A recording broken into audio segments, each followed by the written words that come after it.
really bad temper. He got mad at everyone that came around him.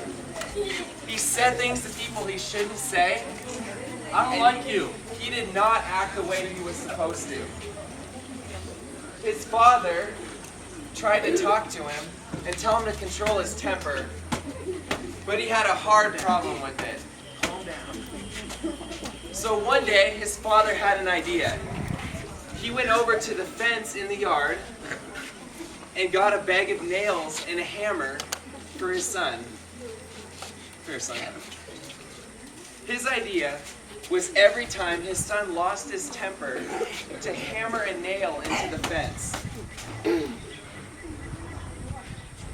It was hard for him to do at first, but every time he yelled at someone, he got frustrated, or did something he shouldn't do, his father made him pound another nail into the fence. The first day, he pounded 37 nails into the fence.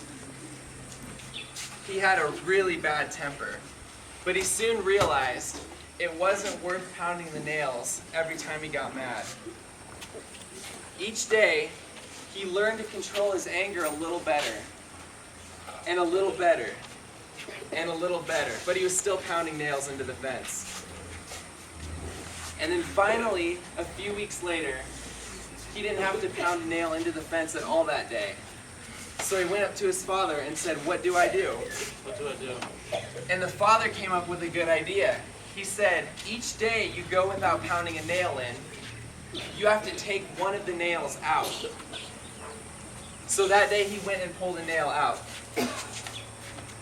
And the next day he kept his temper too and pulled another nail out. Finally, months later, his temper was gone and the nails were gone too. And then he went up to his father and said, "There's no more nails. What should I do now?" But his father took him up to the fence.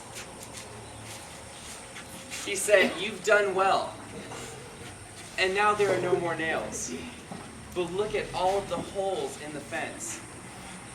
Each time you got angry and pounded a nail in, you pulled it out and apologized, but there was still a hole left. Every time you've been angry at someone, you've apologized, but it still left a hole. You can hit someone with a knife, but pull it out, and the knife wound is still there even if you say, 'I'm sorry.'" The son began to realize the power of his temper and what his words did. And so he walked up to the father really sad. And he said, "Father, I'm sorry for the holes that I've put in you. Will you forgive me?" And the father said, "Of course I will. You're forgiven." In a verse I wanted to read from James, let me find it. Paul writes, "Brothers and sisters, you must be quick to listen, slow to speak, and slow to get angry. Human anger does not produce the righteousness God desires, so get rid of it in your lives." And basically, we have to watch our anger and our temper, and God will forgive us, but whenever we get angry, we do leave a hole in something. But the Father is willing to forgive us.